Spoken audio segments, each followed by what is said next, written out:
ಬೆಟ್ಟದ ಮೇಲೊಂದು ಮನೆಯ ಮಾಡಿ ಮೃಗಗಳಿಗೆ ಅಂಜಿದಡೆಂತಯ್ಯ.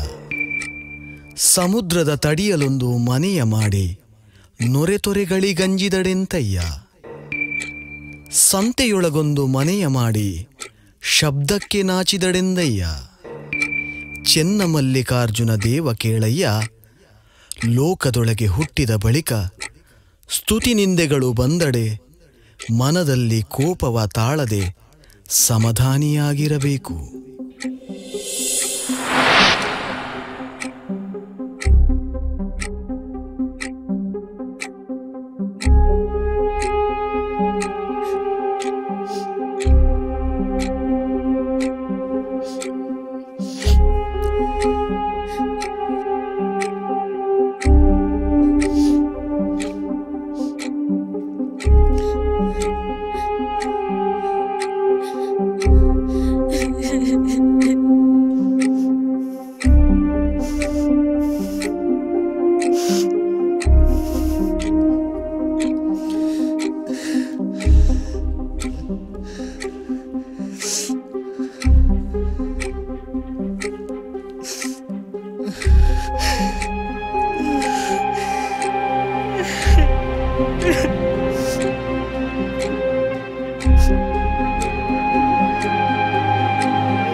ಆ 1 ಸೆಕೆಂಡ್ ನಿನ್ನ ಡಿಸಿಷನನ್ನೇ ಚೇಂಜ್ ಮಾಡಿಬಿಡ್ತು.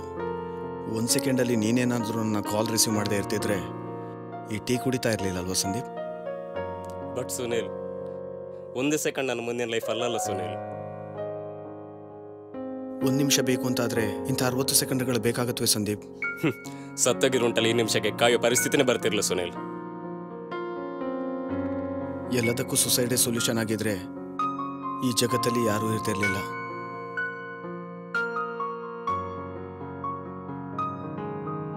ಲೈಫ್ನಲ್ಲಿ ಪ್ರತಿಯೊಬ್ಬನಿಗೂ ಪ್ರಾಬ್ಲಮ್ಸ್ಗಳು ಬರ್ತಾನೆ ಇರ್ತವೆ ಸಂದೀಪ್. ಆದ್ರೆ ನನಗೆ ನನ್ನ ಜೀವನ ದೊಡ್ಡ ಪ್ರಾಬ್ಲಮ್ ಆಗ್ಬಿಟ್ಟಿದೆ ಸುನೀಲ್. ಜೀವನ, ಜಗತ್ತಲ್ಲಿ ಪ್ರತಿಯೊಂದು ಜೀವಿಗೂ ಜೀವನ ಅನ್ನೋದು ಇರುತ್ತೆ, ಬಟ್ ಬದುಕು ಇರಲ್ಲ. ನಾವೇ ಬದುಕಬೇಕಷ್ಟೇ. ಬದುಕುದು ಅಷ್ಟೊಂದು ಸುಲಭ ಅಲ್ಲ ಸುನೀಲ್, ಅದೊಂದು ಕಲೆ. ಹಾಗಂತ ಅದನ್ನು ಬುಕ್ಸ್ ಓದಿ ಅಥವಾ ಕೋರ್ಸ್ ವರ್ಕ್ ಮಾಡಿ ಪ್ರಾಕ್ಟೀಸ್ ಮಾಡೋಕ್ಕಾಗಲ್ಲ. ನೀನು ಕುಡಿಯೋದನ್ನ ನೀನೇ ಕುದಿಸ್ಬೇಕು. ನನ್ನ ಲೈಫಲ್ಲಿ ನಾನು ಕುಡ್ದಕ್ಕಿಂತ ಚೆಲ್ಲಿದ್ದೇ ಜಾಸ್ತಿ ಸುನೀಲ್.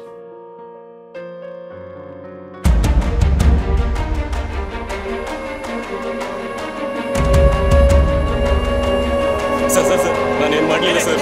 ನನಗೆ ಸಂಬಂಧ ಇಲ್ಲ ಸರ್. ಪ್ಲೀಸ್ ಸರ್, ಸೇವ್ ಮಾಡಿ sir. Please sir, please sir, ನನಗೆ ಏನು ಸಂಬಂಧ ಇಲ್ಲ sir. Please please please sir.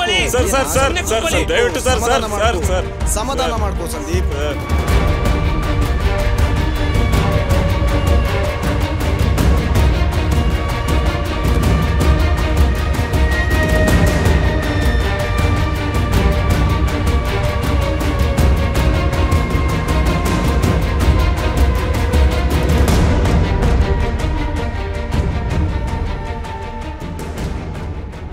Sunil, ಯಾರಿವರು? ಯಾಕೆ ಹೀಗೆ ಮಾಡ್ತಿದ್ದಾರೆ? ನನ್ನ ಫ್ರೆಂಡ್ ಸಂದೀಪ್ ಅಂತ, ಸ್ವಲ್ಪ ಡಿಪ್ರೆಷನ್ ಆಗಿದ್ದಾನೆ ಅಷ್ಟೇ. ನೀನೇನು ಈ ಕಡೆ? ಒಂದು ಕೇಸ್ ಇನ್ವೆಸ್ಟಿಗೇಷನ್ ಇತ್ತು, ಹೀಗೆ ಬರ್ತಾ ಇದ್ದೆ, ನಿನ್ನನ್ನು ನೋಡಿದೆ. ಸೊ ನಾ ಬೈಕ್ ನಿಲ್ಲಿಸಿ ನಿನ್ನ ಹತ್ರ ಮಾತಾಡೋ ಅಂತ ಅಲ್ಲಿ ಬಂದೆ. ಓ ಹೌದಾ? ಏನು ಕೇಸ್? ಏನಾಯ್ತು? ಯಾರ್ದೋ ಸುಸೈಡ್. ಇದೆಲ್ಲ ಮಾಮೂಲು. ಈ ಜನ ಸುಮ್ಮನೆ ಸಿಲ್ಲಿ ರೀಸನ್ಗೆಲ್ಲ ಸುಸೈಡ್ ಮಾಡ್ಕೊಳ್ತಾರೆ. ಇವರು ಸತ್ತೋಗಿ ನಮಗೆ ಟೆನ್ಷನ್. ಪೋಸ್ಟ್ ಮಾರ್ಟಮ್ ಇನ್ವೆಸ್ಟಿಗೇಷನ್ ಅಂತ ನಾವು ಸಾಯ್ಬೇಕಿಲ್ಲಿ. 1 ಸೆಕೆಂಡಲ್ಲಿ ಸತ್ತೋಗ್ತಾರೆ ಅವರು. 1 ಸೆಕೆಂಡಲ್ಲಿ ಸತ್ತೋಗ್ತಾರೆ ಅವರು. 1 ಸೆಕೆಂಡಲ್ಲಿ ಕಷ್ಟಪಡೋರು ನಾವು. ಕಲೆಗಳಲ್ಲಿ ಪರಮ ಕಲೆ ಜೀವನದ ಲಲಿತ ಕಲೆ. ಕಲಿಸದನಳವಲ್ಲ ಬಾಹ್ಯ ಬೋಧನೆಯಂ ಒಲಿಸಿದೊಲಿಸಿಕೊಳ್ಳುವ ಲೌಕಿಕ ನಯದ ಸೊಗಸನೀಂ ತಿಳಿಯುವುದೊಳಹದಿಂದ ಮಂಕುತಿಮ್ಮ. ಪೊಲೀಸ್ ಜೊತೆ ಯಾಕೆ ಆ ಥರ ಬಿಹೇವ್ ಮಾಡಿದೆ? ನನಗೆ ನಾನು ಅಂದ್ಕೊಂಡಾಗ ಬದುಕಕ್ಕೆ ಆಗ್ತಿಲ್ಲ ಸುನೀಲ್. ಈ ನೀರಿನ ಇಲ್ಲಿ ಹುಟ್ಟುತ್ತೆ, ಮುಂದೆ ಹರಿಬೇಕಾದ್ರೆ ಇಲ್ಲಿಂದಲೇ ನದಿಯಾಗಿ ಹರಿಬೇಕು ಅಂತ ಅನ್ಕೊಂಡ್ರೆ ಇದಿಲ್ಲೇ ಉಳ್ಕೊಡುತ್ತೆ. ಇಲ್ಲೇ ಉಳ್ಕೊಂಡು ಏನು ಪ್ರಯೋಜನ ಸುನೀಲ್? ಒಂದೇ ಇಲ್ಲಿ ಹಿಂಗ್ಬೇಕು, ಇಲ್ಲ ಅಂತ ಹೇಳಿದ್ರೆ ಬಿಸಿಲಿಗೆ ಆಯಬೇಕಷ್ಟೇ. ಇದೇ ನಿನ್ನ ಲೈಫ್. ಇಲ್ಲಿಂದಲೇ ನದಿಯಾಗಿ ಹರಿಬೇಕು ಅಂತ ಅನ್ಕೊಂಡ್ರೆ ಇಲ್ಲೇ ಉಳ್ಕೋತೀಯ. ಜಗತ್ತು ತುಂಬಾ ವಿಶಾಲವಾಗಿದೆ, ಹೇಗ್ ಬೇಕಾದ್ರೂ ಹರಿಬೋದು. ಕೊನೆಗೆ ಸಮುದ್ರ ಮಾತ್ರ ಸಿಕ್ಕೇ ಸಿಗುತ್ತೆ. ಅಲ್ಲಿ ಹೋಗಿ ಉಪ್ಪಾಗೋದಕ್ಕಿಂತ ಇಲ್ಲಿ ಯಾವ್ಯಾವ್ದು ಬೆಟರ್ ಅಲ್ವಾ? ಎಕ್ಸ್ಕ್ಯೂಸ್ ಮೀ ಸರ್, ಇಲ್ಲಿ ಸಂದೀಪ್ ಅಂದ್ರೆ ಏನಾಗಬೇಕಿತ್ತು? ಸರ್, ನಿಮ್ಮ ಬಗ್ಗೆ ಒಂದು ಆರ್ಟಿಕಲ್ ಬರೀತಿದ್ದೇವೆ, ಅದಕ್ಕೆ ಸ್ವಲ್ಪ ಇನ್ಫಾರ್ಮೇಶನ್. ನೀವ್ಯಾಕೆ ನನ್ನ ಬಗ್ಗೆ ಬರೀತೀರಾ? ಬದುಕಿದ್ರು ಬರೀತೀರಾ, ಸತ್ರು ಬರೀತೀರಾ, ಕೊಲೆ ಮಾಡಿದ್ರು ಬರೀತೀರಾ, ಸುಸೈಡ್ ಮಾಡಿದ್ರು ಬರೀತೀರಾ? ಏನ್ ಲಾಭ ಇದೆ ನಿಂಗೆ ಬರೀದ್ರಿಂದ? ಇದು ಲಾಭದ ಪ್ರಶ್ನೆ ಅಲ್ಲ sir, it's just an article. Paper ಹಾಕಿದ್ರು ಕೂಡಲೇ ನನ್ನ ಪ್ರಾಬ್ಲಮ್ ಸೊಲ್ಯೂಷನ್ ಸಿಗುತ್ತೆ ಹೇಳು ಹೇಳು.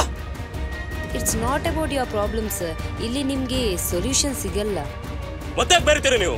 ಹೊರಟೋಗಿಲ್ಲಿಂದ, ಹೇ ಸಂದೀಪ್, ಹೊರಟೋಗಿಲ್ಲಿಂದ, ಹೇ ಹೊರಟೋಗಿಲ್ಲಿಂದ. ಬಿ ಕೂಲ್ಯಾ? ಬರಿತಾಳಂತೆ ಬರಿತಾಳೆ, ಏನ್ಮಾ ಬರಿತಾಳೆ ಇವಳು?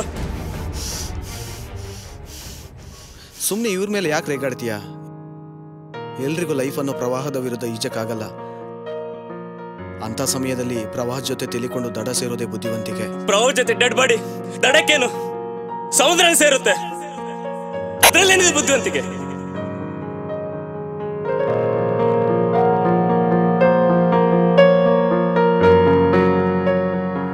ನೋಡ ನೋಡುತ್ತ ಲೋಕ ಸಹವಾಸ ಸಾಕಹುದು, ಬಾಡುತಿಹ ಹೂಮಾಲೆ ಗೂಡವಿಹ ಕಜ್ಜಿ, ತೋಡದಿರು ಬಾಳ್ವೆಯಾಳವನು ಮೇಲ್ಮೇಲೆ ನೀ ನೋಡಾಡು ಹಗುರದಿಂ ಮಂಕುತಿಮ್ಮ.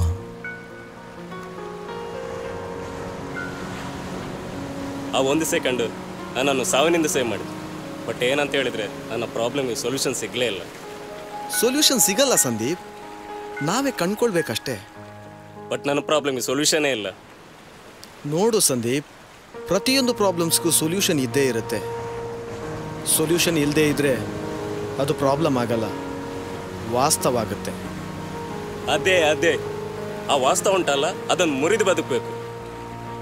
ಯಾವತ್ತೂ ಪ್ರಕೃತಿ ನಿಯಮದ ವಿರುದ್ಧ ಹೋರಾಡಬೇಡ, ಸತ್ತೋಗ್ತೀಯ.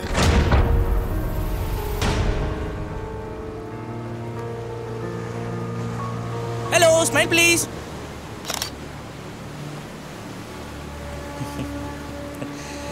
ಏನು ಸರ್, 1 ಸೆಕೆಂಡ್ ನಗ್ತಾ ಇರ್ತಿದ್ರೆ ಲೈಫ್ ಲಾಂಗ್ ನಗ್ತಾ ಇರ್ತಿದ್ರಿ. ನೀನು ಯಾಕೆ ನನ್ನ ಫೋಟೋ ತೆಗಿತೀಯ? ಏನು ಸರ್, ಬದುಕಿರುವಾಗ ಫೋಟೋ ತೆಗಿಯೋದೆ, ಮತ್ತೆ ನಿಮ್ಮ ಡೆಡ್ ಬಾಡಿ ಫೋಟೋ ತೆಗಿಲ್ಲ. ಏನು ಹೇಳ್ತೀರಾ ಸರ್? ಏನು ಸರ್, ಸನ್ಸೆಟ್ ನೋಡೋಕೆ ಬಂದ್ರಾ? ಅದು ನೋಡೋದಕ್ಕೆ ಮಾತ್ರ ಚಂದ, ಹತ್ರ ಹೋಗೋಕ್ಕಾಗಲ್ಲ. ಪ್ರತಿಯೊಬ್ಬನ ಲೈಫಲ್ಲೂ ಸನ್ಸೆಟ್ ಬಂದೇ ಬರುತ್ತೆ, ಕಾಯ್ಬೇಕಷ್ಟೆ. ಬರಲ್ಲ ಸರ್, ಪ್ರತಿಯೊಬ್ಬನ ಲೈಫಲ್ಲೂ ಸನ್ಸೆಟ್ ಬಂದೇ ಬರುತ್ತೆ, ಕಾಯ್ಬೇಕಷ್ಟೆ.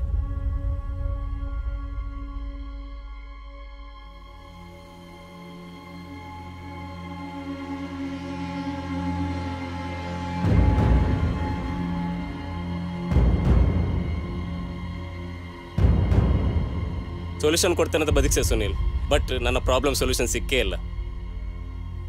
ಭವಿಷ್ಯ ಅನ್ನೋದು ಒಂದು ಕಲ್ಪನೆ. ನಾಳೆ ಬೆಳಿಗ್ಗೆ ನಾನು ನಿನ್ನನ್ನು ಒಂದು ಪ್ಲೇಸಿಗೆ ಕರ್ಕೊಂಡು ಹೋಗ್ತೀನಿ, ರೆಡಿಯಾಗಿರು.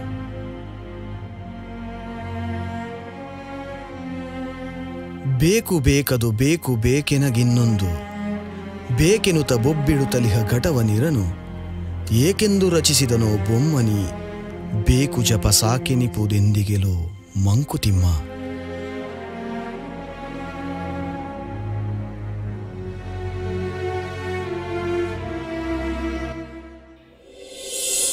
ಏನು ಸೊಲ್ಯೂಷನ್ ಕೊಡ್ತೇನಂತ ಇಲ್ಲಿ ಕರ್ಕೊಂಡು ಬಂದೆ ಅಲ್ಲ ಸುನೀಲ್. ನಾನು ಸೊಲ್ಯೂಷನ್ ಕೊಡೋದಕ್ಕಿಂತಲೂ ನೀನು ರಿಸೀವ್ ಮಾಡ್ತೀಯ ಅನ್ನೋದೇ ಇಂಪಾರ್ಟೆಂಟ್. ನೀನು ಕೊಡೋ ಸೊಲ್ಯೂಷನ್ ನನ್ನ ಬದುಕಿಸೋತಾರ ಇದ್ರೆ ಖಂಡಿತ ರಿಸೀವ್ ಮಾಡ್ತೀನಿ. ನೀನು ಬದುಕಬೇಕು ಅಷ್ಟೇ. ಎಲ್ಲರಾಗಲ್ಲ ಸುನೀಲ್, ಡಿಫ್ರೆಂಟ್ ಆಗಿ ಬದುಕಬೇಕು. ಅಂದರೆ ಲೈಫ್ಲೈ ನಾನು ಯಾವತ್ತು ಎತ್ತರದಲ್ಲಿ ಇರಬೇಕು ಅಂತ ಅಂದ್ಕೊಳ್ತೀನಿ. ಅದಕ್ಕೆ ನಿನ್ನನ್ನು ಈ ಪ್ಲೇಸಿಗೆ ಕರ್ಕೊಂಡು ಬಂದಿರೋದು. ಲೈಫ್ಲೈ ನಾನು ಯಾವತ್ತು ಇಲ್ಲೇ ಇರ್ಬೇಕಂತ ಅಂದ್ಕೊಳ್ತೀನಿ. ಆ ಆಸೆ ಬೇಡ. ಬೆಳಗಿಂದ ಮಧ್ಯಾಹ್ನವರೆಗೂ ಮೇಲೆ ಇರೋ ಸೂರ್ಯ ಸಂಜೆ ಆಗಬೇಕಾದ್ರೆ ಸಮುದ್ರದಲ್ಲಿ ಮುಳುಗೋಗ್ತಾನೆ. ಸುನೀಲ್, ಆ ಇನ್ಸ್ಪೆಕ್ಟರ್ ಫ್ರೆಂಡ್ ಅಲ್ಲ ಸುನೀಲ್, ಅವರೇ ಕಿಲ್ ಬರ್ತಿದ್ದಾರೆ ಸುನೀಲ್. ನನ್ನ ಪ್ರಾಬ್ಲಮ್ ಸೊಲ್ಯೂಷನ್ ಕೊಡದೆ ಎಲ್ಲಿ ಹೋಗ್ತಿದ್ದಿ ಸುನೀಲ್? ಸುನೀಲ್ ನಿಲ್ಲು ಸುನೀಲ್. ಸುನೀಲ್, ನನ್ನ ಪ್ರಾಬ್ಲಮ್ ಸೊಲ್ಯೂಷನ್ ಕೊಡದೆ ಎಲ್ಲಿ ಹೋಗ್ತಿದ್ದಿ ಸುನೀಲ್? ನನ್ನ ಪ್ರಾಬ್ಲಮ್ ಸೊಲ್ಯೂಷನ್ ಕೊಡು ಸುನೀಲ್. ಸೊಲ್ಯೂಷನ್ ಕೊಡಕ್ಕೆ ನನ್ನ ಪ್ರಾಬ್ಲಮ್ ನಿಂಗೆ ಅರ್ಥ ಆಗಲ್ಲ, ಬಟ್ ನಿನ್ಗೆ ಅರ್ಥ ಆಗತ್ತಲ್ವಾ? ಸುನೀಲ್, ಸುನೀಲ್, ಹೇ ಯು, ಮತ್ತೆ ಬಂದಿದ್ಯಾ? ನಿನಗೆ ನಾನು ನಿನ್ನೆ ಹೇಳಿದಲ್ಲ ಬರ್ಬೇಡ ಅಂತ ಹೇಳಿ. ನಿನ್ನೆ ಟಾರ್ಚರ್ ಕೊಡ್ತಿದ್ಯಾ, ಇವತ್ತು ಇಲ್ಲಿ ಬಂದು ಟಾರ್ಚರ್ ಕೊಡ್ತಿದ್ಯಾ? ಹೇ ಸುನೀಲ್, ನನ್ನ ಬಿಟ್ಟು ಹೋಗ್ಬೇಡ ಸುನೀಲ್, ನನಗೆ ಯಾರಿಲ್ಲ Sunil, please Sunil. Sunil, Sunil, hey you, ನೀನ್ ಯಾಕೆ ಬಂದಿಲ್ಲಿ? ನಿನ್ನೇನು ಹೇಳಿದಲ್ಲ ಬರ್ಬೇಡ ಅಂತೇಳಿ, ಮತ್ತೇನು ಬರ್ರಿ ಕೇಳಿ ಬಂದಿದ್ದೀಯ ನೀನು? ಹೇ ಹೊಟ್ಟೋಗಿಲ್ಲಿಂದ, ಹೊಟ್ಟೋಗಿಲ್ಲಿಂದ. ನೀನು ನನ್ನ ಬಗ್ಗೆ ಬರ್ದು ಟಾರ್ಚರ್ ಕೊಡ್ತೀಯಾ? ಹೊಟ್ಟೋಗಿಲ್ಲಿಂದ. ನೋಡಿ ಸರ್, ಈ ಫೋಟೋಗ್ರಾಫರ್ ಮತ್ತೆ ರಿಪೋರ್ಟರ್ ನನಗೆ ತುಂಬಾ ಟಾರ್ಚರ್ ಕೊಡ್ತಿದ್ದೆ ಸರ್. ನನ್ನ ಸೇವ್ ಮಾಡಿ sir, please sir, please sir. Hey Sunil, ನನ್ನ ಪ್ರಾಬ್ಲಮ್ ಸೊಲ್ಯೂಷನ್ ಕೊಡದೆ ಎಲ್ಲಿ ಹೋಗ್ತಿದ್ದಿ ಸುನೀಲ್? ಅರ್ಧದಲ್ಲಿ ಕೈ ಬಿಟ್ಟು ಹೋಗ್ತಿದ್ದಿ ಸುನೀಲ್. ನನ್ನ ಪ್ರಾಬ್ಲಮ್ ಸೊಲ್ಯೂಷನ್ ಕೊಡು ಸುನೀಲ್. ನಾನ್ ಸೊಲ್ಯೂಷನ್ ಕೊಡೋದಕ್ಕೆ ಟ್ರೈ ಮಾಡ್ತಾ ಇದ್ದೇನೆ, ಆದ್ರೆ ನಿನ್ನನ್ನು ರೀಚ್ ಆಗೋದಕ್ಕಾಗ್ತಾ ಇಲ್ಲ. ಯಾಕೆ? ಏನ್ ಪ್ರಾಬ್ಲಮ್? ಮೊದಲು ನನ್ನ ಕಾಲ್ ರಿಸೀವ್ ಮಾಡು. ಇಷ್ಟೊತ್ತಿದ್ದು ಕಾಲ್ ಯಾಕೆ ಮಾಡ್ತಿದ್ದಿ ಸುನೀಲ್? ನಿನ್ಗೆ ಡೈರೆಕ್ಟ್ ಹೇಳ್ಬೋದಲ್ಲ ಸುನೀಲ್? ನಾನ್ ನಿನ್ನ ಜೊತೆಗಿದ್ದೇನೆ ಅನ್ನುವಂಥದ್ದು ಅದು ನಿನ್ನ ಭ್ರಮೆ. ಲೈಫಲ್ಲಿ ಯಾರು ಕೂಡ ನಿನ್ ಜೊತೆಗಿರಲ್ಲ. ನಿನ್ನ ಬದುಕನ್ನ ನೀನೇ ಬದುಕಬೇಕಷ್ಟೇ. ಮೊದಲು ನನ್ನ ಕಾಲ್ ರಿಸೀವ್ ಮಾಡು. ನೀನ್ ಬದುಕಬೇಕಾದ್ರೆ 1 ಸೆಕೆಂಡ್ ನನ್ನ ಕಾಲ್ ರಿಸೀವ್ ಮಾಡು ಸಂದೀಪ್. ನನ್ನ ಬಿಟ್ಟು ಹೋಗ್ಬೇಡ ಸುನೀಲ್, ನನಗೆ ಯಾರಿಲ್ಲ ಸುನೀಲ್. ಸುನೀಲ್, ಪ್ಲೀಸ್ ಮಾಡು ಸುನೀಲ್.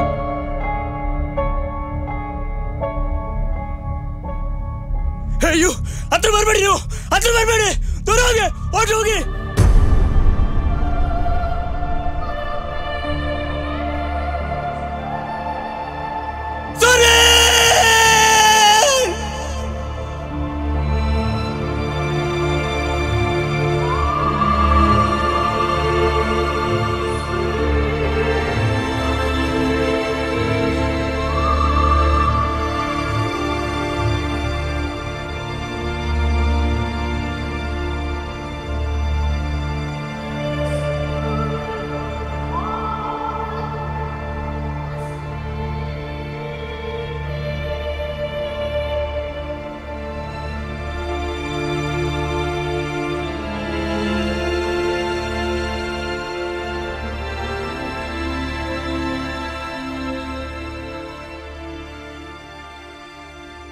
ಅಲ್ಲಿ ಹೋಗಿ ಉಪ್ಪಾಗೋದಕ್ಕಿಂತ ಇಲ್ಲಿ ಯಾವ್ಯಾವ ಬೆಟರ್ ಅಲ್ವಾ?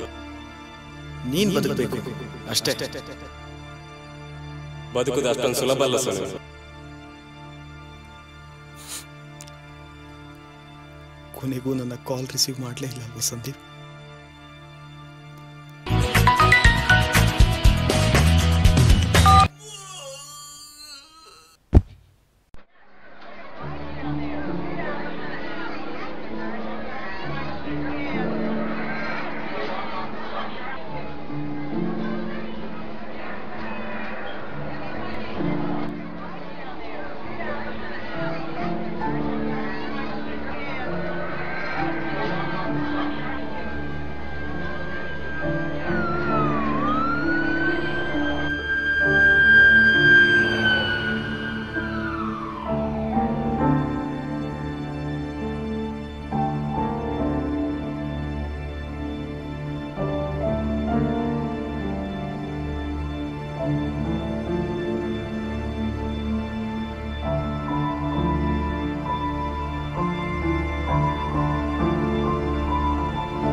ವಾಟ್ಸಪ್ಪಲ್ಲಿ ಫೋಟೋ ಹಾಕಿದೆ, ನೋಡಿದ್ಯಾ?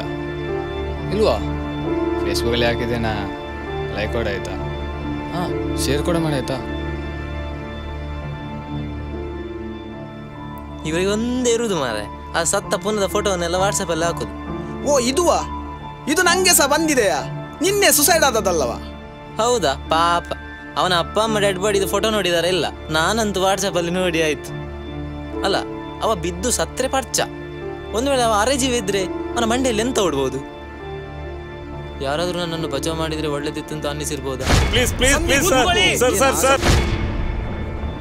ಅಲ್ಲ, ಅವನನ್ನು ಬಚಾವ್ ಮಾಡ್ಲಿಕ್ಕೆ ಯಾರು ಬರಲೇ ಇಲ್ವಾ? ನೀನ್ ಬದುಕಬೇಕಾದ್ರೆ 1 ಸೆಕೆಂಡ್ ನನ್ನ ಕಾಲ್ ರಿಸೀವ್ ಮಾಡು ಸಂದೀಪ್. ಪಾಪ, ಅವನ ಆಯುಷ್ಯ ಮುಗಿದದಕ್ಕೆ ಯಾರು ಎಂತ ಮಾಡ್ಲಿಕ್ಕೆ ಆಗ್ತದೆ ಅಲ್ವಾ? ಪ್ರತಿಯೊಬ್ಬನ ಲೈಫಲ್ಲೂ ಸನ್ಸೆಟ್ ಬಂದೇ ಬರುತ್ತೆ, ಕಾಯ್ಬೇಕಷ್ಟೇ. ಫುಲ್ ಕನ್ಫ್ಯೂಷನ್ ಆಗ್ಬೋದಲ್ಲ? ನಿಮಗೂ ಕನ್ಫ್ಯೂಷನ್ ಆಗ್ಬೋದಲ್ಲ. ಲೈಫಲ್ಲಿ ಕನ್ಫ್ಯೂಷನ್ ಆಗೋದು ಸಹಜ, ಆದರೆ ಎಲ್ಲದಕ್ಕೂ ಸಾವೇ ಸೊಲ್ಯೂಷನ್ ಅಲ್ಲ. ನೋಡಿ ಸಾಕಾಗಿ ಹೋಗಿದೆ. ಸುಸೈಡ್ ಮಾಡ್ಕೊಳ್ಳೋರು ಏನು ತಿಳ್ಕೊತಾರೆ ಅಂದರೆ, ಸುಸೈಡ್ ಮಾಡ್ಕೊಂಡ್ರೆ ನಮ್ಮ ಇಮೇಜ್ ಜಾಸ್ತಿ ಆಗುತ್ತೆ ಅಂತ ಅವ್ರು ತಿಳ್ಕೊಳ್ತಾರೆ. ಆದರೆ ಅದು ಸುಳ್ಳು. ನಾವು ಸತ್ತ ಮೇಲೆ ಎಲ್ಲರೂ ನಮ್ಮ ಸಾವಿನ ಕಾರಣದ ಬಗ್ಗೆನೇ ಡಿಸ್ಕಸ್ ಮಾಡ್ತಾರೆ. ಸುಸೈಡ್ ಆದಮೇಲೆ ನಿಮ್ಮ ಫೇಸು ಯಾರ ಮನಸ್ಸಲ್ಲಿ ಉಳಿಯೋದಿಲ್ಲ, ಕೇವಲ ಫೇಸ್ಬುಕ್ಕಲ್ಲಿ ಮಾತ್ರ ಉಳಿಯೋದು. ನೆನ್ಪಿಡಿ, ಸುಸೈಡ್ ಅನ್ನೋದು 1 ಸೆಕೆಂಡಲ್ಲಿ ನಡೆದೋಗುತ್ತೆ. ಅದೇ 1 ಸೆಕೆಂಡನ್ನು ಸುಸೈಡ್ ಮಾಡೋ ಬದಲು ನಮ್ಮ ಡಿಸಿಷನನ್ನು ಚೇಂಜ್ ಮಾಡ್ಲಿಕ್ಕೆ ಬಳಸ್ಕೊಂಡ್ರೆ ನಮ್ಮ ಲೈಫ್ ಎಷ್ಟು ಚೆನ್ನಾಗಿರುತ್ತಲ್ಲ. ನಾನು ಎಷ್ಟೋ ಕಷ್ಟಗಳನ್ನು ಅನುಭವಿಸಿ ಬಂದವ, ನನ್ನ ಮನಸ್ಸಲ್ಲೂ ಅಂಥ ಭಾವನೆಗಳು ಬಂದಿತ್ತು. ಲೈಫಲ್ಲಿ ಎಷ್ಟೇ ಬ್ಯುಸಿ ಆಗಿದ್ರು, ಎಷ್ಟೇ ತೊಂದರೆಗಳಿದ್ರು, ನಮ್ಮ ಸಮಯನ ಫ್ರೀ ಮಾಡಿಕೊಂಡು ಈ ರಂಗಭೂಮಿ ಮೇಲೆ ಕೆಲಸ ಮಾಡ್ತಾ ಇದ್ದೀನಿ ನಾನು. ಎಲ್ಲರ ಜೀವನದಲ್ಲಿ ಅಂತ ಒಂದು ಸೆಕೆಂಡು ಎಲ್ಲರ ಜೀವನದಲ್ಲಿ ಬಂದೇ ಬರುತ್ತೆ. ಅಂದರೆ ಮನುಷ್ಯ ಆಗಿ ಹುಟ್ಟಿದ ಮೇಲೆ ಅವನಿಗೆ ಸುಖ ಕಷ್ಟ ಬರೋದು ಸಹಜ. ಅದು ಸುಸೈಡ್ ಮಾಡೋ 1 ಸೆಕೆಂಡಲ್ಲಿ ನಿಮ್ಮ ಡಿಸಿಷನ್ ನೀವು ಚೇಂಜ್ ಮಾಡದಿದ್ರೆ ನಿಮ್ಮ ಸಾವಿನ ಮೆಸೇಜನ್ನು ಎಲ್ಲರೂ ಓದ್ತಾರೆ. ಅದೇ 1 ಸೆಕೆಂಡಲ್ಲಿ ನಿಮ್ಮ ಡಿಸಿಷನನ್ನು ನೀವು ಚೇಂಜ್ ಮಾಡಿದರೆ ಈ ಜಾಗದಲ್ಲಿ ನಿಂತು ನೀವು ಎಲ್ಲರಿಗೆ ಮೆಸೇಜ್ ಕೊಡ್ತೀರಾ. ಸುಸೈಡ್ ಮಾಡ್ಕೊಳ್ಳೋರು ಆಲೋಚನೆ ಮಾಡಿ, ನಿಮ್ಮ ಹಿಂದಿನ ಸಂಸಾರವನ್ನು ಒಂದ್ಸಲ ಜ್ಞಾಪಿಸ್ಕೊಳ್ಳಿ. ಲೈಫಲ್ಲಿ ಪ್ರತಿಯೊಬ್ಬರಿಗೂ ಒಮ್ಮೆ ಸಾಯಬೇಕನ್ನೋ ಆಲೋಚನೆ ಬಂದೇ ಬರುತ್ತೆ, ಆದರೆ ಕೆಲವರು ಆ ಡಿಸಿಷನನ್ನು ಚೇಂಜ್ ಮಾಡಿ ಹಿಂದೆ ಬರ್ತಾರೆ.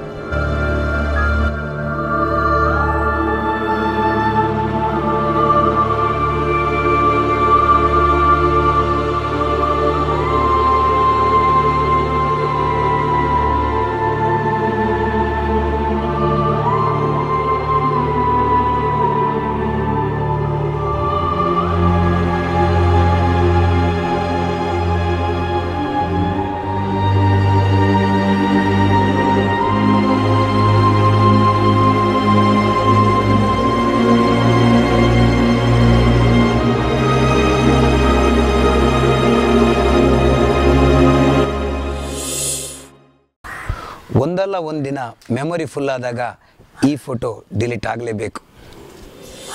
ಈ ಜಗತ್ತು ಅನ್ನೋ ಮೆಮೊರಿ ಕಾರ್ಡಲ್ಲಿ ನಾವು ಒಂದು ದಿನ ಡಿಲೀಟ್ ಆಗಲೇಬೇಕು, ಹೌದಲ್ವಾ? ಆದರೆ ನಮ್ಮನ್ನು ನಾವೇ ಡಿಲೀಟ್ ಮಾಡೋದಕ್ಕಿಂತ ಅವರು ಡಿಲೀಟ್ ಮಾಡೋ ತನಕ ಕಾಯ್ಬೇಕು. ದಿವಸದಿಂ ದಿವಸಕ್ಕೆ ನಿಮಿಷದಿಂ ನಿಮಿಷಕ್ಕೆ ಭವಿಷ್ಯವ ಚಿಂತಿಸದೆ ಬದುಕ ನೂಕುತಿರು. ವಿವರಗಳ ಜೋಡಿಸುವ ಯಜಮಾನ ಬೇರಿಹನು, ಸವಿಸು ನೀಂ ಜನುಮವನು ಮಂಕುತಿಮ್ಮ.